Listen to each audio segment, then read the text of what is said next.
Welcome to Positive Philter with your host, Philip Wilkerson, a podcast that focuses on friends, family, health, and career, with a little self-help along the way. Please join me in this journey for self-improvement, and I hope what I have to share will make you a better person, thus making the world a better place. I hope you enjoy the show. I hope you enjoy the show.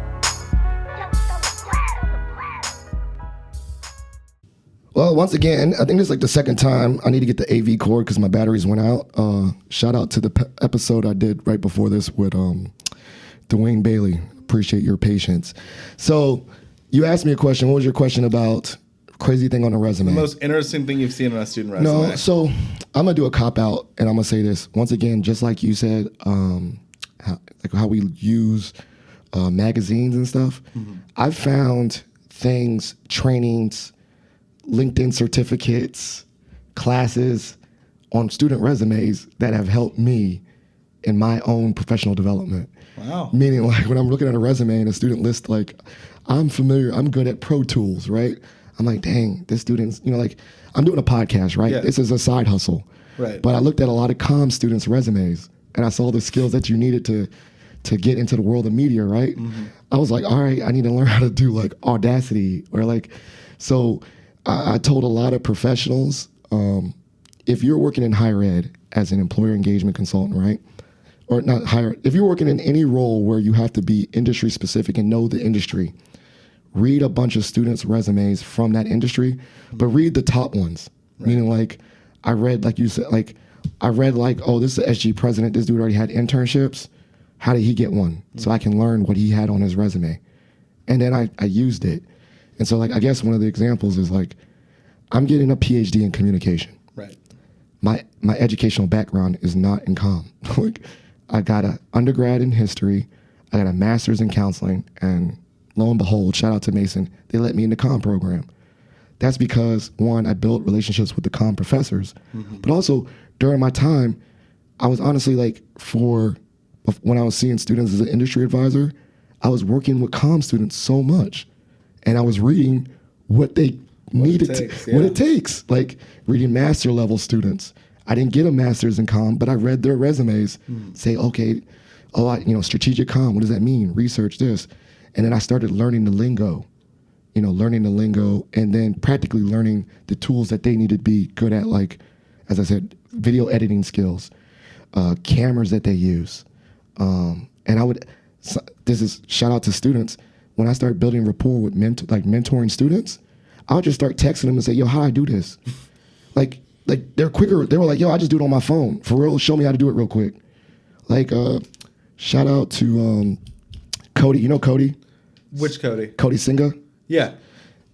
One time, Cody's doing a lot of stuff, marketing, experiences, chopping up, editing videos. I'll say, hey, how do you do that? Like, I have Cody, I don't know. I can adopt you. You could be my mentee. But, like, that's I will say that was my cop-out answer to say, like, the most interesting things I found on resumes were that I use students' resumes to actually help me, which is very selfish to say, like, to train. No, that's really interesting. So I would encourage you, even if you don't want to go into an industry, I would say if you were like let's say your whole background was in higher ed and then you got assigned to be like a career development, coach for biotechnical engineers. And you're like, I have no engineering background. Right. I just read a bunch of resumes to know Python, Java. I just be guessing. I don't even know how you use these things, but I know the lingo. I know Python. I know Java. I know your comp TI-80 plus. All these lingos and resume, because I've seen 1,000 resumes that say, I think that's what you need to get a job. So that's the interesting thing. I've turned looking at resumes into an actual information tool for myself. I've actually done the same when I help students. When I'm stumped on how to help someone, I look back at the previous resumes of the people that got jobs. Right, people that have gotten jobs in that same industry. And, I have a folder on my laptop of all the previous client resumes that I've ever looked at. And I use that as a repository to gain insights from, thinking about, okay, well, this person's going for a software engineering internship. Who else have I helped? Yep. Land internships. What was the result of that, and what insights can I take to help this person now? And I think that's also just how an ecosystem works, Yep. where you have a bunch of past experiences that you're able to interact with, engage with to inform the future. There's an incredible just degree of connection Yep. in and around the job search process. I'm helping someone in the moment, and my advice is informed by dozens upon dozens of people. Yeah. You're in the ecosystem. We're both in the ecosystem. Right. Yeah. And I think that's kind of where that goes. So this is the part of the show called shout outs and plugs. Shout out, show love to anyone you want to show love. And then plugs. These are things that we will make sure to put on the show notes, Mason lobbies, whatever. I think that we'll push this out before Mason lobbies so that if we, when we use this, the links will be applicable. Perfect. So shout outs and plugs. Perfect. Let's see. I think the first person that I want to shout out, and I mentioned him earlier in this video or podcast, is my freshman year RA, Sean. Shout out to Sean. He taught me so much of what I know about how to be a leader, but also how to be a leader that can persist, can take care of himself and take care of others. And those foundational lessons have helped me do everything that I have set out to do from freshman year and beyond. And the lessons that he taught me, we've stayed connected all these years. That is the gift that keeps on giving, because whenever I feel stressed, whenever I feel like I'm going to burn out, I lean into what I've learned from him, and it's helped me just keep on going. It's helped me take care of myself in times where it feels like the world's on my shoulders, and I really appreciate that from him. Well, shout out to Sean. I met him with the NAACP, and he's just a phenomenal person. He's doing great things. He's going to be Dr. Sean someday. That's crazy, man. It's like, I'm getting old where I see these people leave the world and become full adults. So I don't know if that's a compliment to me or whatever.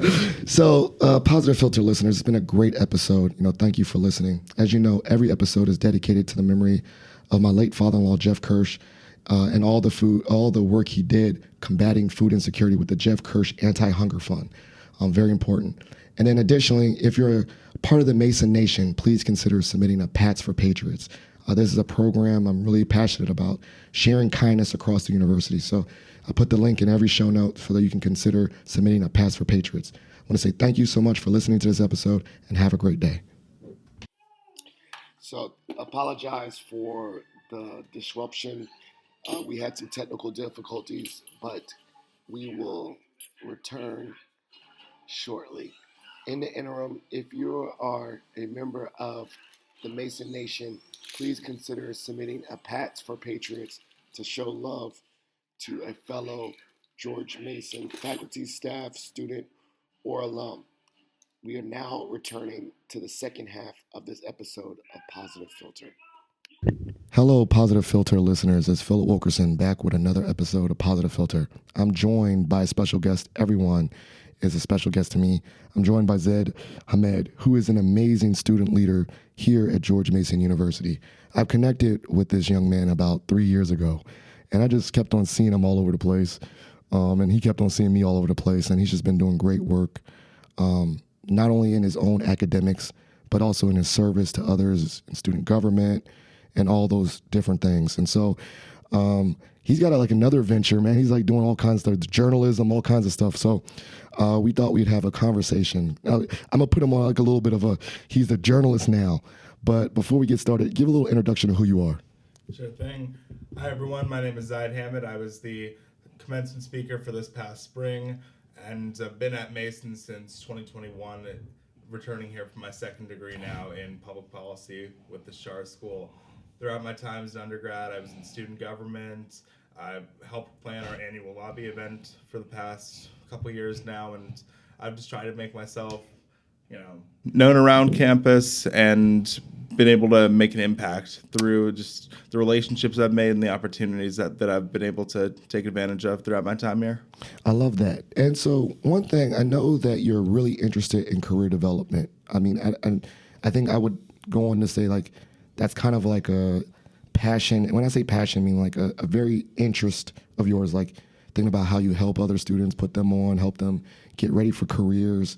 How did that kind of start for you as a student? Sure. So it actually traces back to my first job at Mason. I was a customer service associate at Mason Rec, and actually I still work for them even now as a master's student, as a manager on duty. But I had a friend my freshman year.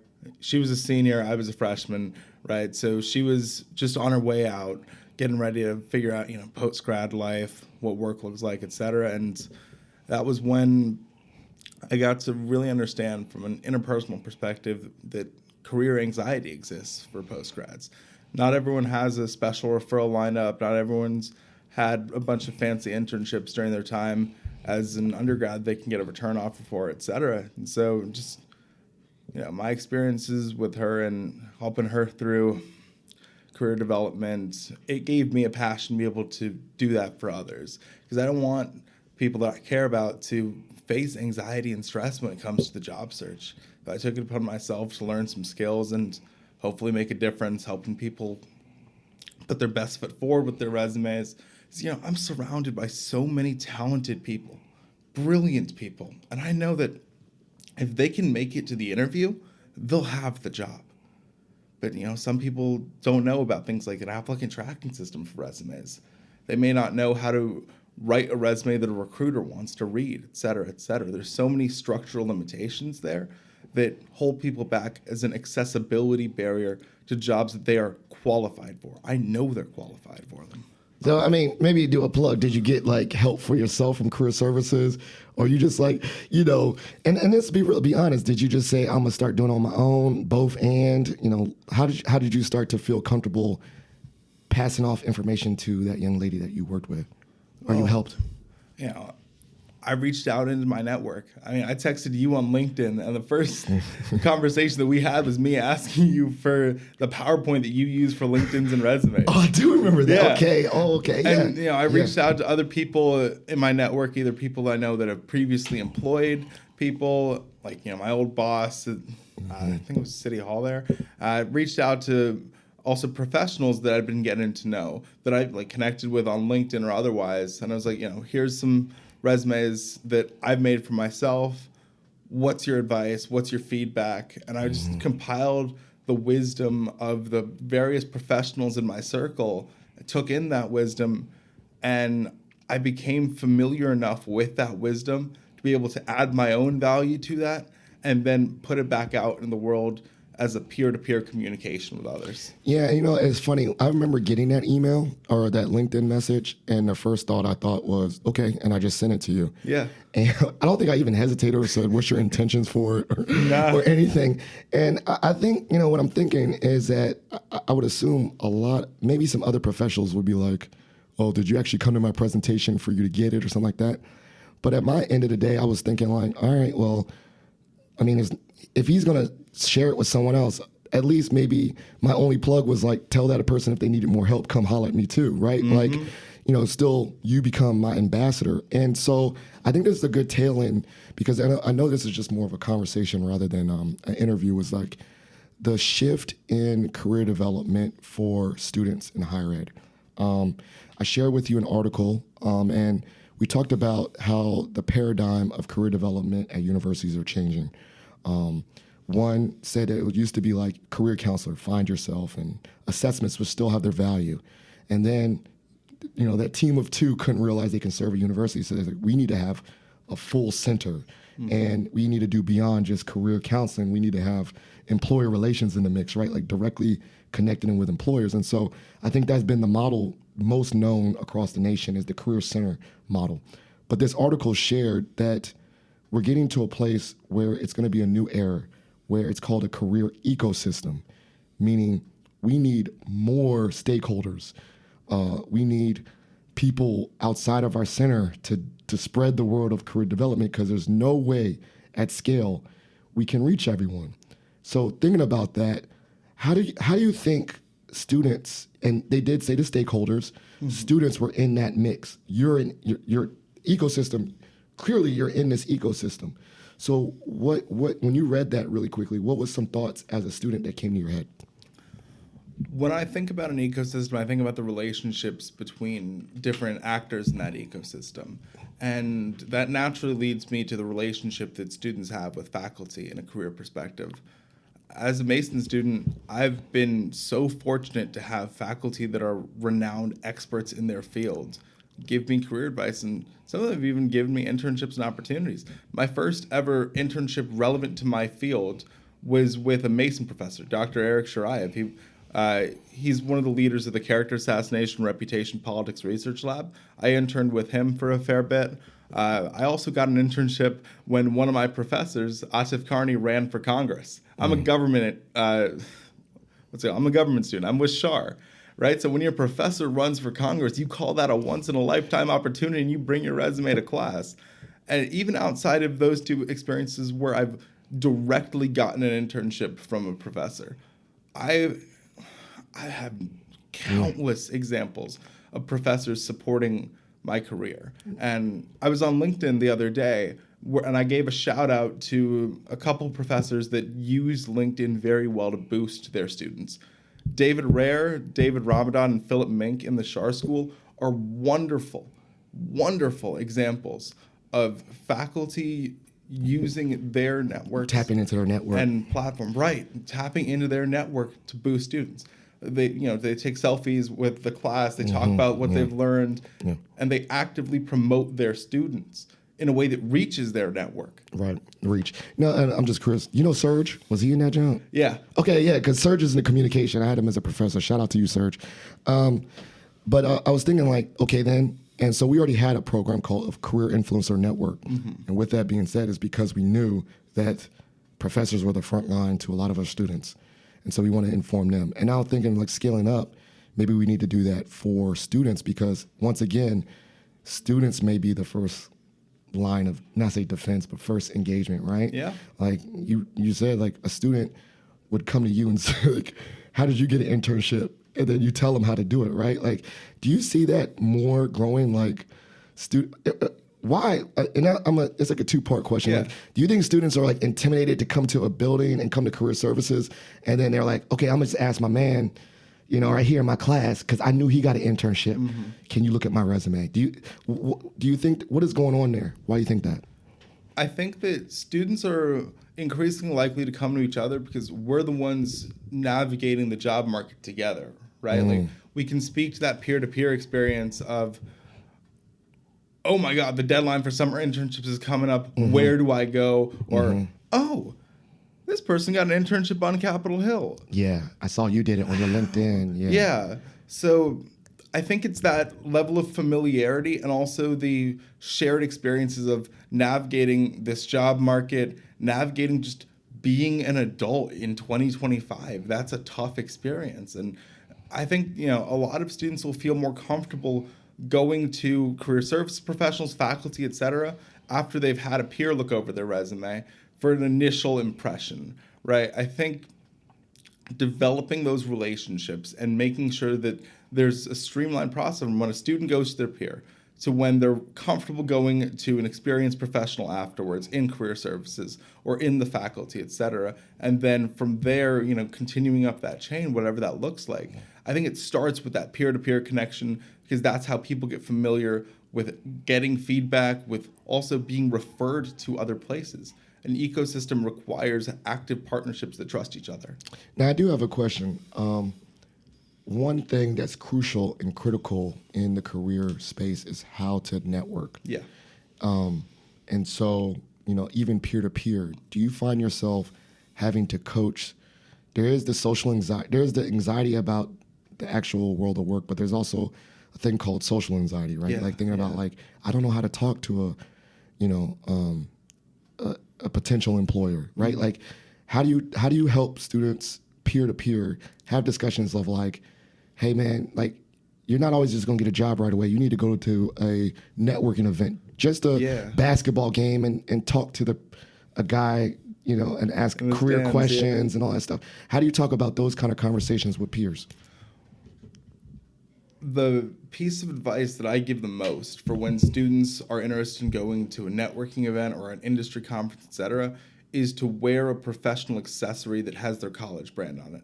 I went to several industry conferences over the summer, some with my brother in the like energy sector, and some from me just in the government relations area. And I always wore a Mason suit pin. Because if you're in Northern Virginia and you're going to an event with people mainly from the Northern Virginia, D.C. area, 99.9% of the time, the person that you're talking to has a story about Mason. Either they've previously employed a Mason student, or their kid goes to Mason, or they've come to campus for a career services event at the job fairs.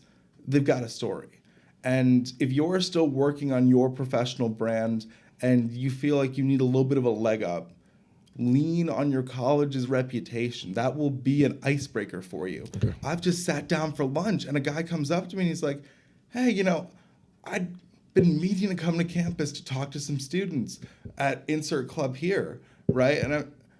And he missed the email from one of the club leaders, and he was like, I meant to follow up, but work got busy. And I was like, well, here's my business card. It's got my Mason email on it.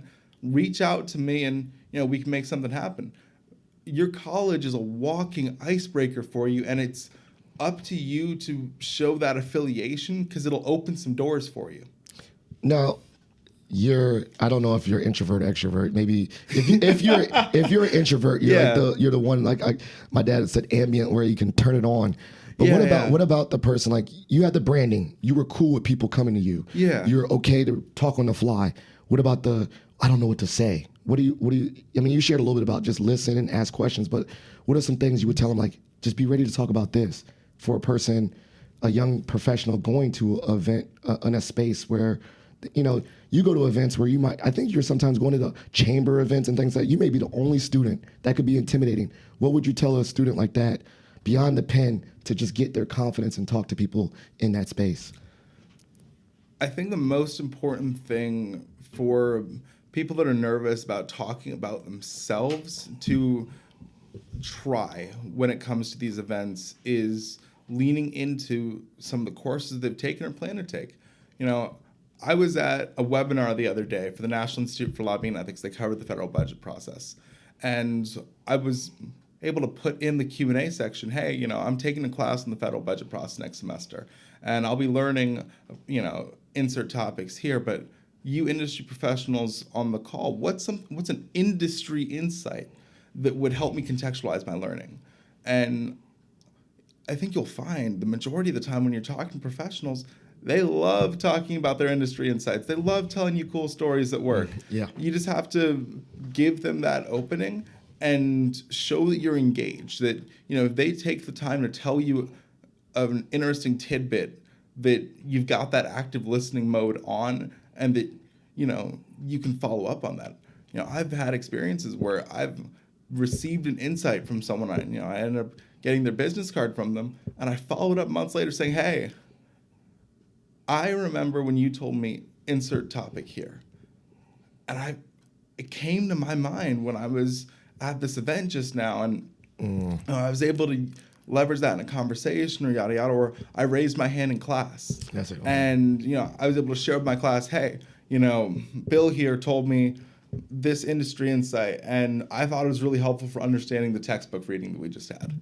So that's perfect. So you combine your learning and use that as almost a tool to like just throw nuggets to talk about. Right. So one of the things is, and I would say the scale, right? We're talking about that scale. What ways would you suggest that students remember how to follow up, or how, it's like so much information. Like, talk about the concrete ways, because now I'm thinking about that ecosystem, right? Yeah. I see inversely, and this is where, that's where I'm gonna get on my old man soapbox, right? Old man soapbox is then I've seen concretely professionals say, hey, I emailed a club president and I got ghosted. And I'm thinking in my mind, like, this is a conversation I've had over and over again about, like, email is not the mode of communication, but then they got an email set up. So, like, how do we bridge that gap of, like, really connecting, young people to people outside of this ecosystem by their modes of communication? Because I definitely, I could tell you, I'll start tallying. I could see on the time of my hands how many times there's the eager outside people that directly want to connect, insert students, and this bridge is not getting built. I'm very active on LinkedIn. A lot of people in my industry are. And, one of the easiest ways for me to follow up with someone or just maintain a relationship is when I'm scrolling on LinkedIn and, I follow companies, organizations, et cetera, that produce relevant content and news articles for me.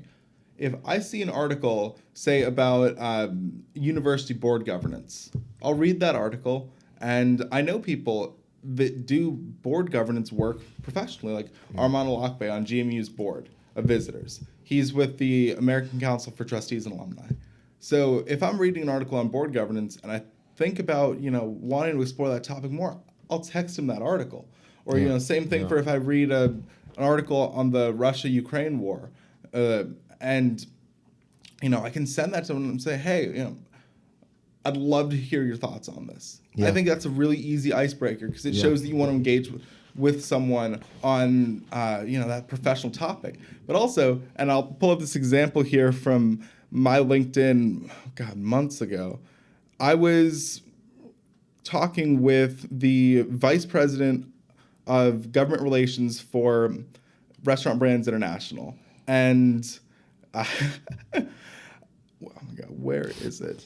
Now you got two messages. Let me see this dude. This was I was driving up to New York, and RBI, it's the parent company for Burger King, and I just sent a message. Texted him, I sent him my order receipt, and I was like, hey Steve, on my way to New York, stopped at Delaware Rest Station that has some RBI brands. Thought to send you a text, just say hello, hope you're doing well. Perfect. Right, and it can be something as simple as that.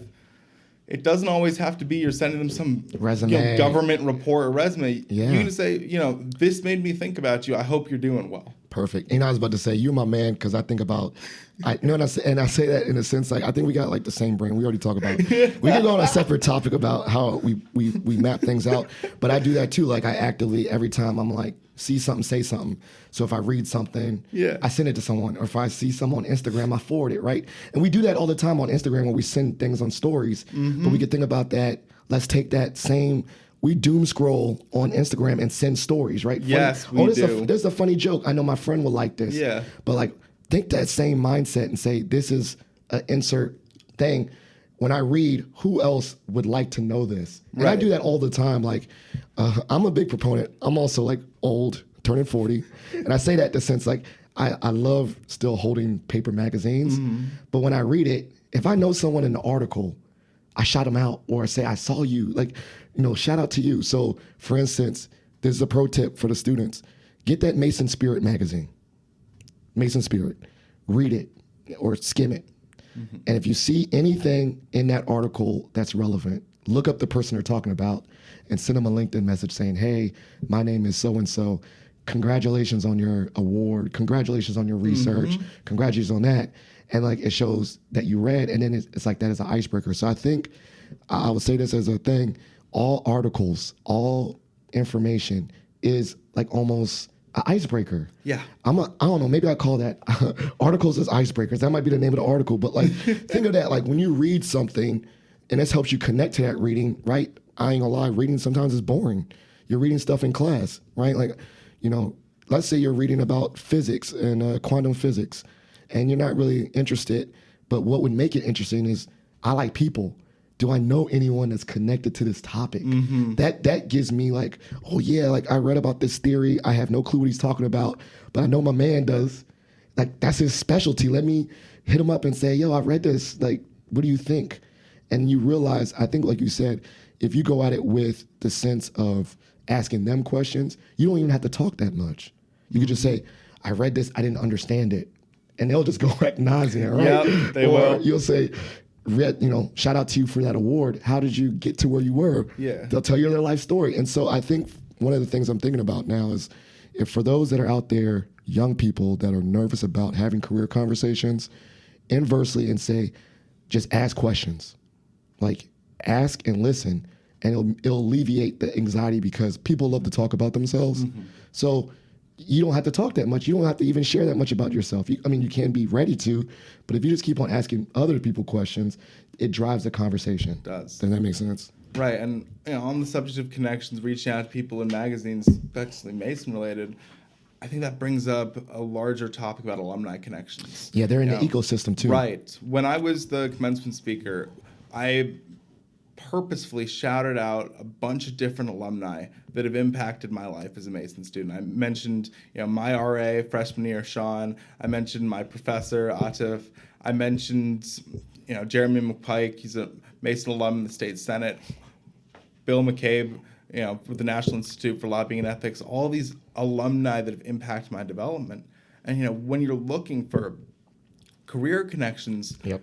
the Alumni Association is a great place to start. Yep. And then also, on LinkedIn, if you're looking at a company or a workplace anywhere, you can filter their employees tab by where that person graduated from. So you can see, if I want to work at the White House, well, does anyone Shar people at the White House? Yeah. Exactly. Which Shar school person was hired by the White House? I would hope so. I would hope that people from Shar school go in the White House. Exactly. You know what I'm saying? Like, not like, you want to hope, and I think that's the career part where you could say, like, Mom, Dad, I'm studying this.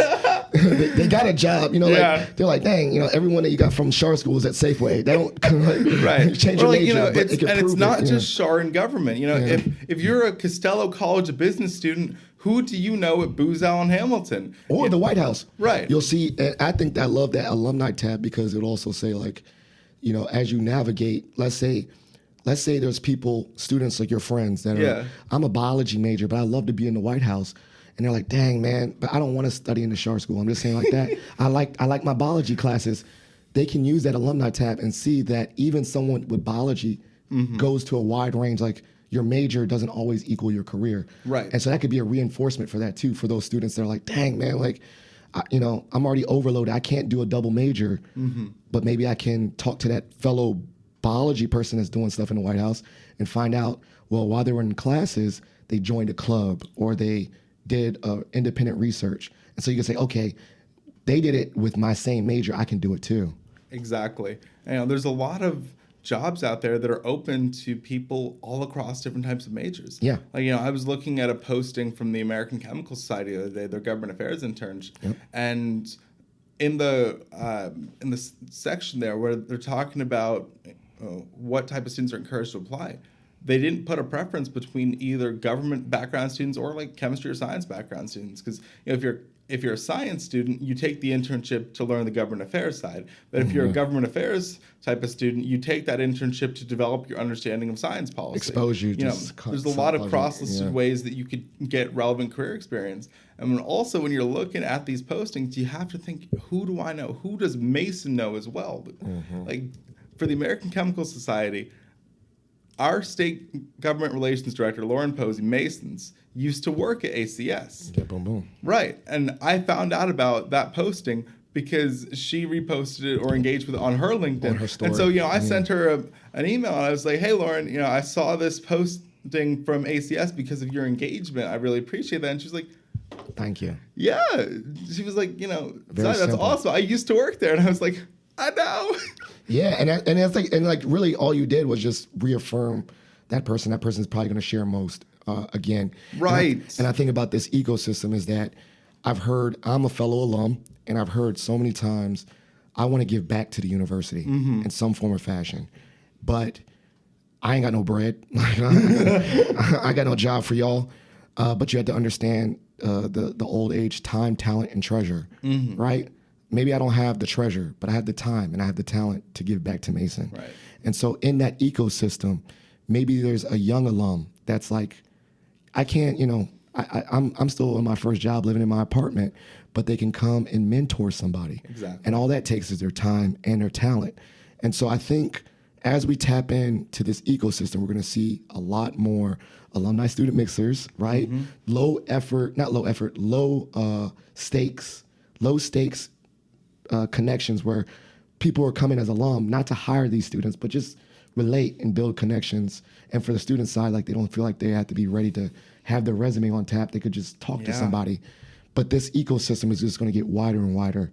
And the way that we're going to keep up, I believe the way that we keep ourselves relevant, and I'll say myself as a hired professional, is not being like the gatekeeper and saying, like, compartmentalizing this ecosystem, is being fully immersed in it and being able to, as you say, draw connections and connect people. Right. Like, yeah, you saw someone that's an employer that wants to hire Mason, holla at me and send them to me.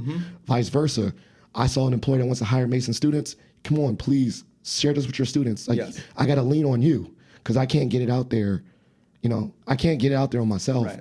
You're going to be on the ground. And so in this ecosystem, we really have to draw lines of communication, understand that information and opportunities are not scarce, they're abundant. We're not hoarding it, but we're sharing it in this ecosystem all together, because then we'll all thrive. What's that, John? We thrive together, right? Right. I think that's a motto. Shout out if that's amazing. Yeah, I think it is amazing. One of the pillars, we thrive together. It's more about well-being, but I'm thinking in this sense, we thrive. Our students are being career ready. So when you hear about that, what are ways that we can lean in further into the ecosystem philosophy rather than the career development? Career center. Like, how do we get away from the old way and lean more into the new way? Sure. From that, that article, about all these stakeholders, and it even said policy on there too. So as a government person, I want to know, what do you think when you hear that word ecosystem? How does policy fit into that? And I'll give you a little softball because I know you're doing some policy work. So with Chev, right? Chev, yeah. So throw that in there too. Yeah, so I think one of the best things that can come out of a reevaluation of the ecosystem, the relationship between career services and other partners, is sharing those connections outward. Like, for example, if a faculty member, say they're teaching a business class, and they're thinking, okay, well, I've got a seminar about nonprofit finance coming up soon. Who do I know in career services that knows nonprofit professionals and can make an ask for them and say, hey, can you ask someone from that nonprofit that you work with, that you send students to, that's engaged with you, to come in and speak to my students about their experience with nonprofit finance? Guest speakers, students always love them. I've taken classes simply because I know that professor has a tendency to bring in guest speakers that I can network with. Yeah. And also, when we're talking about career partners and faculty, career services can help faculty members have those conversations with guest speakers about, hey, are you willing to leave your contact information with my students for them to reach out to you? David Rare in the Shar School does this very well. After class, we'll receive follow-up emails from the guest speakers with some form, like their LinkedIn profile or their email if relevant. And I would love to see that from more faculty members. I think career services can, to foster those relationships. Right, they can foster those relationships. They can increase the accessibility of professionals in an academic sense. That's just one way to do that partnership. On the policy side, I think there's a lot of great opportunities, especially since we're near DC, for classes to have experiential learning moments. Took a field trip, and this wasn't even my class. I just got an offer from Professor Holton to join this field trip. It was the higher education program doing a policy field trip to DC. I met with Representative Bob Good. I met with Senator Tim Kaine, people from the American Council on Education. I thought that was extraordinary, that a class had a field trip opportunity to meet with policymakers to enhance their classroom learning. And, I'm thinking about it, and that's not just something that is relevant for government students, right? Like, say you're doing some sort of like a civil engineering program. Why not take a field trip, say to, the county and their like public works program, right? That's relevant for someone doing civil engineering. If you are, say, if you're a business student, let's work with professors to create field trips for students to go to Chamber of Commerce events, right? Like, these are partnerships that can happen as a result of faculty connection to career services connection to industry, and career services connecting industry to faculty. It's a triangle there that supports student success. Now, I have two examples of things I want to ask you to follow up. So in this ecosystem, policy is very important. So you're in Chev, seeing the macro, the whole thing. And I think you're very active in Mason lobbies, going down to state government. What are some of the things that you see, like why students' voices should be in those policy meetings? why, see, once again, is breaking the silo of the silo of the ecosystem is that, like, once again, the stakeholders are students and policy. And then you're in those rooms of policymakers with the lobbies. And what are you learning as a student when you see this big system, government system, policymaking system as it relates to the student experience? Sure. I think one of the most salient parts about Mason lobbies for students and just across the years is that we have an opportunity to share our stories with the people that make decisions about our university. Okay.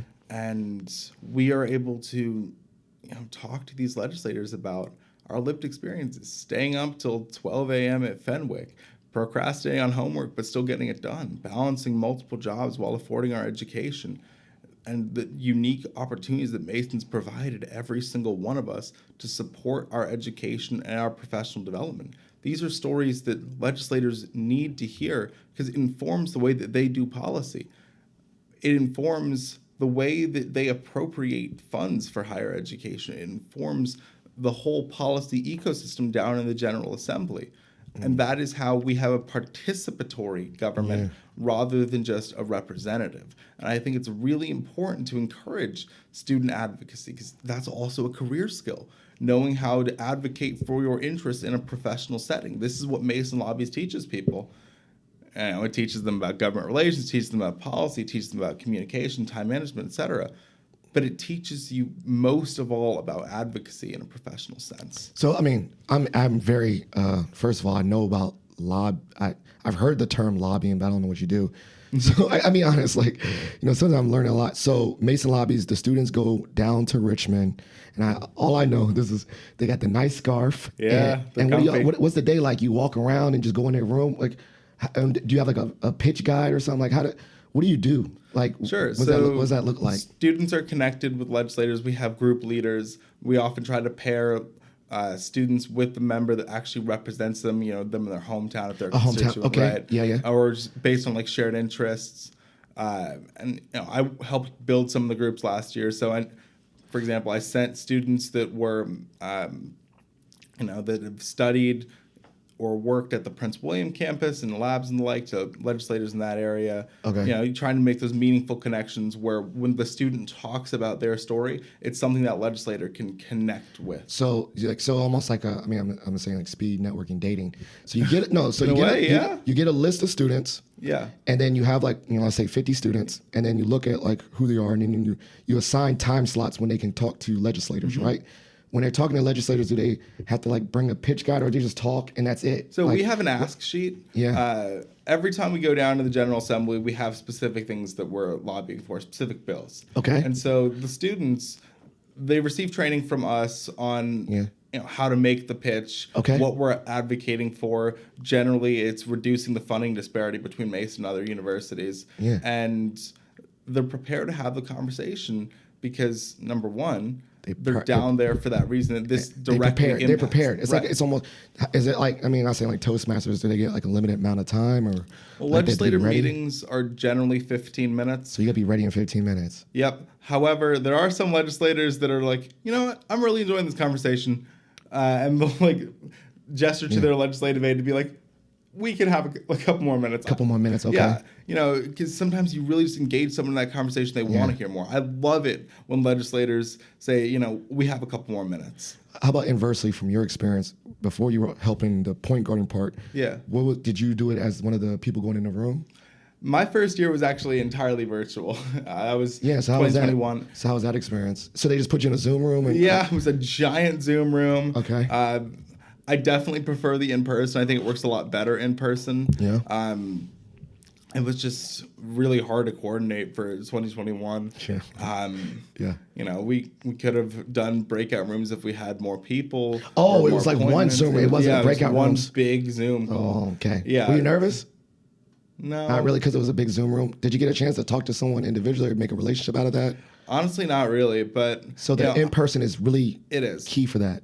It is. There are definitely ways to do online modalities for relationship building, even in a government relations sense. Like, I view that as a tool, right? Like, if you are trying to build a relationship with someone that's all the way out in like Seattle, it's not realistic to, you know, drive to their office and drive back, right? So I think there's a lot of use to being able to maintain a relationship virtually. You know, an email is a way to check in with someone, but I think the ability to meet someone in person, to shake their hand, to use body language in a way that helps with your communication, these are all tools, and they're applicable in the environments that you are trying to advocate in. Gotcha. Now, one thought I thought about too is this is going all the way back to that social anxiety. I'm going to go with a strong assumption that most people that sign up to do Mason lobbies kind of want to do it. They're more extroverted students. They're student leaders. Have you had in this experience some really like, they like the field of government, but they were like super anxious about this event, and like they, you know, you had to coach them up. Like, have you had that experience? And how do is it almost the same modalities? Like you help them say, hey, learn a little bit about that person. You know, like, did you kind of use the same networking things to help them get confident in those spaces? For sure. I mean, you know, my roommate last year was one of those students who was more introverted, and you know, I put him in my group. We had some great meetings, and you know, he saw it as a great chance to get exposure. And, you know, he may not have spoken up to the same degree that I did, but being in those spaces, getting used to being in those spaces, even if it's in a more supporting role, I think that's still a valuable experience. Oh, you pair off so you can like tag team people. Yeah, I mean, you know, groups are anywhere from like 3 to 5 or 6 people. Gotcha. And there's a group leader. Okay. Ideally, that group leader's done this before. Gotcha. Or that's perfect. They've got some sort of a background experience. So you're not out there on the solo. Right. You're a team. So you're bringing in other people to have that conversation. Like, you know, I don't know the first thing about the granular aspects of STEM research that's being done at the SciTech campus, but my friend Sophie does. My friend Sophie is an excellent researcher. So you were able to like I can pivot, You can pivot. You're like, da-da-da-da. You like extrovert. Hey, Sophie, right? Isn't that right, Sophie? Yeah. And she can chime in. When I was meeting with Delegate Moorfield, he represents Tazewell. He's also with the Tazewell Area Chamber of Commerce. My friend Ethan, you know, he's a finance student.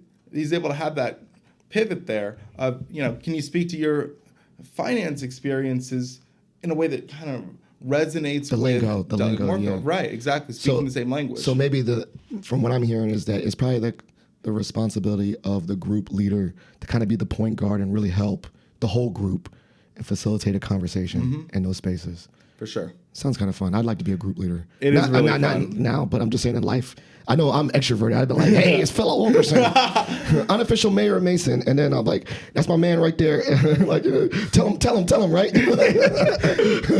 It's a great time. They're like, what about this policy? I don't know about that. Hey, you tell him. Just shaking hands and kissing babies. But it sounds, and I think that this was just a great conversation. Really dive in. It's like, I really see that as, you know, when I read that article, I saw where we are. They asked us, like, if we were to think where we are between center and you know, the new paradigm.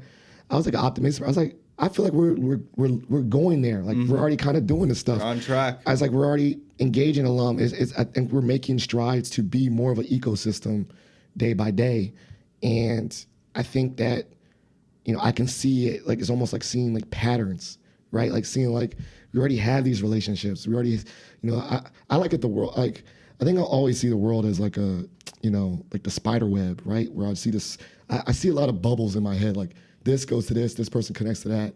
And I say like we already have those bubbles connecting to each other. It's just strengthening the lines between them, the ties.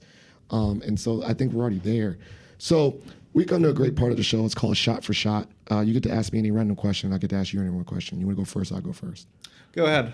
All right. So I am a legislator. Okay, let me rephrase. You're the legislator. I'm the legislator. Okay. Right. And I say, I want a football team here at George Mason. I'm gonna tell you why, and then we're gonna debate why. First of all, are you pro or con football team? Am I the legislator representing Mason, or am I just me? No, you're just you. Okay, take that away. Are you pro or con football team here? I'm con. I honestly just prefer basketball as a sport. Plus, like, I think just installing a football stadium would be a nightmare for traffic and parking, which is already kind of bad. Like, we just got the main, which I live in. I love living in the main, but I also recognize with the additional parking garage there, it creates sometimes traffic problems in and around Braddock and Ox Road. So I think just a football stadium just wouldn't really work for Mason. Okay, that was actually my random question. Then I wasn't gonna do the little mock thing. Okay. No, I was, but then I was thinking like, are you pro or con? Because I think like, I've been here forever, and I was like, man, wouldn't it be dope to have a football team? But then the only thing I could say is I kind of go along with you is like, one, I learned that only the top 25 power schools football teams actually produce money for the school. When you think about how much it costs, stadium upkeep that you only use during one season as opposed to a basketball arena, which we can use for concerts and stuff. Right, it's multi-purpose. Multi-purpose. The only pro that I see, and I was like, is like, we got so many great athletes in Northern Virginia, and like, why they got to go all the way somewhere else? And we have this embedded. But then I kind of agree. It's like a hard. I don't know, maybe put the stadium out in Loudon or something. I don't know. Like if it's like, I don't know. I've always teetered a line when everyone talks about we want a football team, and think about how that changes school pride. Now, like mind you, shout out to the club team. I know a lot of people played club and they're just phenomenal athletes. I don't know, and that the other part too is like maybe that could have been a better way to get them scholarships. And I think about the academic realm, but then only like 50 kids get scholarships for a football team. And then if you don't have the ratio for Title IX, you might have to cut a team, right? Because you have to have equal number of scholarships for females and males. So a football team already takes like 50 slots. Yeah. So if you don't have the equivalent female sports, then you had to cut a couple male sports. That's what I heard. That's what I saw. That's what I experienced at JMU, is that when they got a football team, they started cutting wrestling and made it a club because of the Title IX to equal. Certain schools, those huge Power 25s, like SEC schools, they have every single sport, both women and men, because they can have the money. So they have equestrian, they got archery, they got every sport to keep that ratio. Yeah.